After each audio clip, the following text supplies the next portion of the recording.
नमस्कार, मैं हूं पवन त्यागी। समाजवादी पार्टी नेता स्वामी प्रसाद मौर्य पर मायावती ने बड़ा प्रहार किया है और उन्होंने कहा कि जिस तरह से ये मंदिरों को लेकर बयानबाजी कर रहे हैं, ये राजनीति है। इससे ना तो बौद्ध उनको वोट करेंगे और ना ही मुस्लिमों को ये रिझा पाएंगे।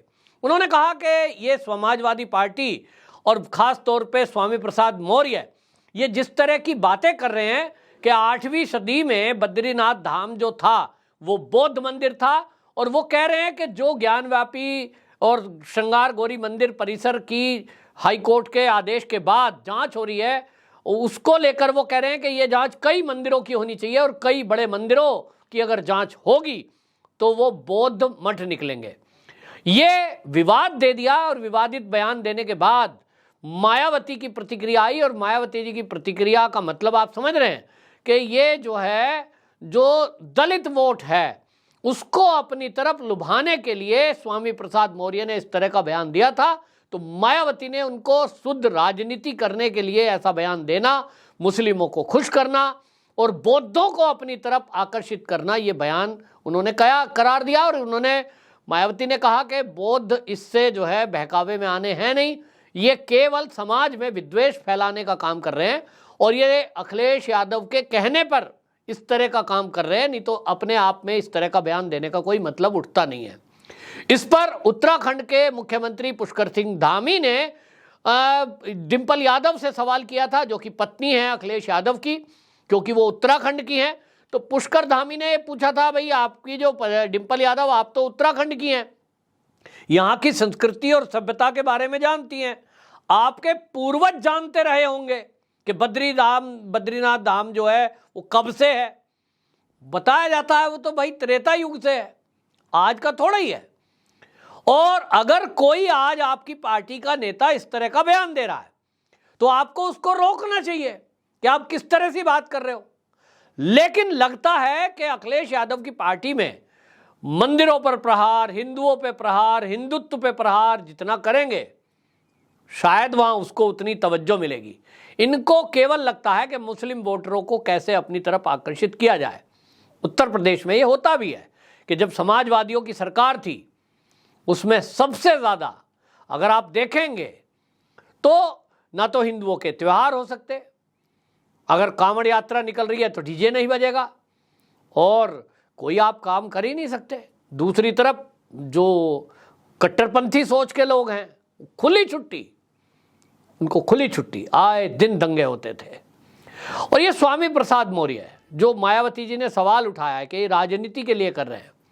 वाकई में आप देखिए, इनके ऊपर तो एफआईआर दर्ज है, चार्जशीट दाखिल हो गई है, जेल जाने का नंबर है, और ये अपने समाज को भड़का रहे हैं कि मौर्य समाज इनके बात पे भड़क जाएगा। आपको याद होगा कि जब बिहार के जो शिक्षा मंत्री हैं, वो बिहार के शिक्षा मंत्री ने, चंद्रशेखर ने, जब रामचरितमानस पर विवादित बयान दिया था कि उसके अंदर कुछ लाइनें ऐसी हैं और वो निकाल देनी चाहिए, अपने तरीके से वो उसका बयानबाजी कर रहे थे एक चौपाई को पढ़ते हुए। और उस समय इन्होंने सपोर्ट में बोला और इन्होंने कह दिया कि देखिए जी, ये तो जातिगत लड़ाई की बात है और इसमें जो है शूद्रों को अधम जाति का कहा गया है और इसलिए रामचरितमानस से कुछ लाइनें निकाल देनी चाहिए और इसको बैन कर देना चाहिए। इस तरह का इन्होंने बयान दिया। उसके बाद जो राम भक्त हैं उनमें आक्रोश फूटा और हजरतगंज जो लखनऊ में है उस थाने में इनके खिलाफ एफआईआर दर्ज की गई। धारा 295A, 298, 504 और 153 के तहत इनके खिलाफ एफआईआर दर्ज हुई। पुलिस ने उसमें जांच की और जो टीवी डिबेट में इन्होंने बोला, जब उसकी बयान की जांच हुई तो पाया कि वाकई में ये जो स्वामी प्रसाद मौर्य है, इन्होंने इस तरह का बयान दिया। अब क्योंकि लोगों की भावना भड़की है, धार्मिक भावना आहत होने का आरोप इनके ऊपर था और वो आरोप सिद्ध भी हुआ है। हालांकि कोर्ट में अभी सिद्ध होना बाकी है, लेकिन प्रथम दृष्टया जो पुलिस की जांच है, उन्होंने जांच की है कि वाकई में कुछ लोगों की भावनाएं आहत हुई है। तो चार्जशीट दाखिल है और अब केस चलेगा, और जब केस चलेगा एमपी एमएलए कोर्ट में, तो जानिए जो कानून के जानकार है वो यही कह रहे हैं कि जेल जाना तय है। तो स्वामी प्रसाद मौर्य पर मायावती जी ने एक और प्रहार किया। उन्होंने कहा, भाई मान लीजिए आपको ये लग रहा है कि मठ मंदिर जो है ये बौद्ध मठ थे और ये मंदिरों को तोड़कर बना दिया गया, तो भाई आप तो भारतीय जनता पार्टी की सरकार में मंत्री थे, तब आपके हाथ में तंत्र भी था, जांच के आदेश दे देते, तभी जांच हो जाती, तब आप नहीं बोलेंगे। समाजवादी पार्टी में आएंगे तो अब आप जहर घोलेंगे। क्यों? क्योंकि जिस पार्टी के संगठन में आप अभी हैं, समाजवादी का जो चरित्र है वो तो यही है, समाज को बांटो और राज करो, लड़ाओ जातियों में। तो लड़ाओ जातियों में अगर इस पैटर्न पे चल रहे हो तो देखो अब नहीं चलेगा।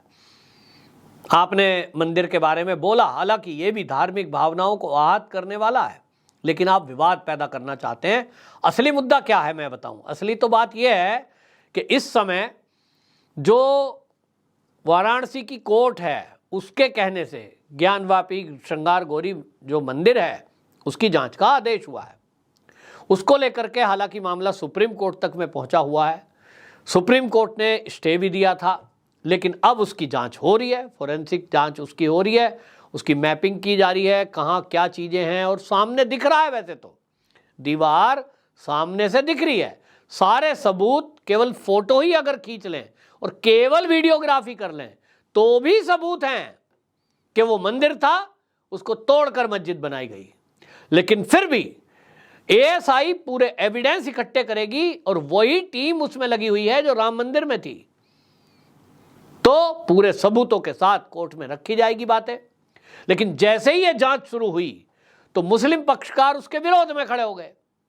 सब लोग सच्चाई जानते हैं, उसके बावजूद भी खड़े हो गए, क्योंकि कुछ लोगों को राजनीति करनी है और इसमें समाजवादी पार्टी के नेता ना कूदे, ऐसा तो हो ही नहीं सकता। उत्तर प्रदेश में जो समाजवादी पार्टी का वोट बैंक है वो एक है यादव और एक है मुस्लिम। अब हो ये रहा है कि इन दोनों वर्गों में भी अब उसका वोटर खिसक रहा है। मुस्लिमों में पसमंदा जो मुस्लिम समाज है वो अखिलेश यादव से अब दूर हो रहा है, क्योंकि 2014 के बाद से और 17 के बाद से, योगी जी के आने के बाद से, जो समाजवादी लोग भारतीय जनता पार्टी के नाम पर मुस्लिम समाज को डराते थे, दलितों को बहकाते थे, नैरेटिव तो फेल हो गया। आज आम मुसलमान जो क्या कहता है, वो यूपी का, वो कहता है साहब जो बदमाश है उनके खिलाफ पुलिस कार्रवाई कर रही है। योगी जी का बुलडोजर गुंडे बदमाशों के घर चल रहा है, शरीफ के घर थोड़ा ही चल रहा है। अतीक की प्रॉपर्टी पर अगर बुलडोजर चला तो अतीक का हिस्ट्री तो ये पता चली कि उसने बहुत सारे मुसलमानों का ही जमीनों को कब्जाया हुआ था। अब वो जमीन मुक्त हुई है, उनको वापस मिली है, तो वो वोट क्यों नहीं देंगे योगी जी को। एक बड़ा मुस्लिम वर्ग योगी जी को वोट कर रहा है। हालांकि वो परसेंटेज में अगर मैं यूपी का कहूं तो अभी मेरे अनुमान में पिछला जो 2022 का चुनाव हुआ है उसमें जो आंकड़े थे 7% वोट बीजेपी को मिला है, योगी जी को मिला है। अब वो परसेंटेज बढ़ रहा है तो समाजवादियों को प्रॉब्लम है। इसी तरह यादव जो है, ये सोचते थे कि यादव हैं, जाति के कारण हमें वोट देते रहेंगे, ये तो हमारी बपोती है। लेकिन अब यादवों ने भी देखा कि भारतीय जनता पार्टी की, योगी जी की सरकार जब से यूपी में आई है, कितने ही यादव ऐसे हैं जिनकी संख्या हजारों में है। इन्हीं के गढ़ में, एटा, मैनपुरी, इटावा, इस एरिया में लोगों को सरकारी सुविधाएं मिली है, जिसके कारण पक्के मकान बन गए। योगी जी सरकार ने पैसे दिए, बगैर पक्षपात के दिए, बगैर 1 रुपया खर्च करे दिए। वो कह रहे हैं कि साहब पहली जो सरकार थी हमारी, वो कहते हैं हमारी सरकार, सपा की सरकार माने हमारी सरकार, वो कहते हैं बगैर पैसे दिए उसमें काम होता ही नहीं था। अब योगी जी की सरकार है तो बिना पैसे दिए पक्का मकान मिल गया, बगैर पैसे दिए किसान सम्मान निधि खाते में आ रही है, बगैर पैसे दिए घर में उज्ज्वला गैस आ गई, बगैर पैसे दिए हमें स्वास्थ्य कार्ड मिल गया, बगैर पैसे दिए आज के समय में सरकारी नौकरियां लग रही हैं। कई यादव लड़कों की नौकरियां लगी हैं, पुलिस में भर्ती हुई है। मैं व्यक्तिगत रूप से उनसे मिला हूं, वो कह रहे थे साहब समाजवादी सरकार, जिसको हम कहते थे हमारी सरकार, उसमें एक भी यादव का बच्चा ऐसा नहीं है जिसने पैसे देकर नौकरी ना लगी, मतलब बगैर पैसे नहीं लग सकती। लेकिन योगी जी आए तो हमने ईमानदारी से बस केवल पेपर दिया है, एग्जाम दिया है और नंबर आ गया। कोई किसी को पैसा नहीं है, ट्रांसफर कराना हो, पोस्टिंग करानी हो, एक धंधा था समाजवादी सरकार में ट्रांसफर पोस्टिंग का। आज योगी जी की सरकार में किसी का नियम में आना है तो ट्रांसफर होगा, नहीं तो नहीं होगा। कोई ये नहीं कह सकता सरकारी नौकरी में कि मैं तुम्हारा ट्रांसफर लाओ जी, 5 लाख रुपए मैं करा देता हूं, करा ही नहीं सकता। तो ये परिवर्तन जो आया है वो यादव कम्युनिटी भी इस बात में योगी जी को पसंद कर रही है, तो वो वोट बैंक भी खिसक रहा है और इसलिए इनके पास कोई मुद्दे नहीं है। मुद्दे नहीं है तो क्या करें? एक ही मुद्दा है इनका, कांग्रेस हो या समाजवादी पार्टी या कम्युनिस्ट, के आपस में लोगों को लड़ाओ, झगड़ा करा दो, समाज में झगड़ा करा दो तो सत्ता में आ जाओ।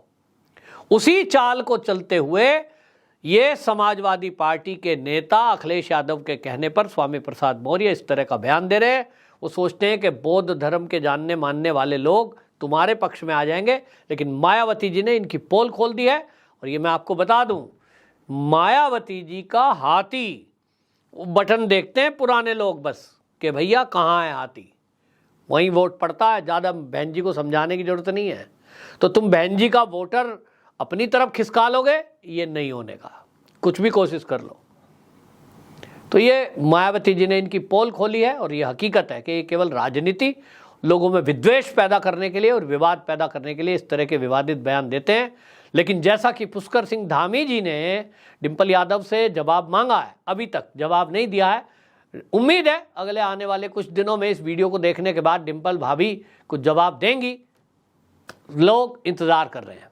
आपकी क्या राय है? कमेंट बॉक्स में जरूर बताएं। वंदे मातरम।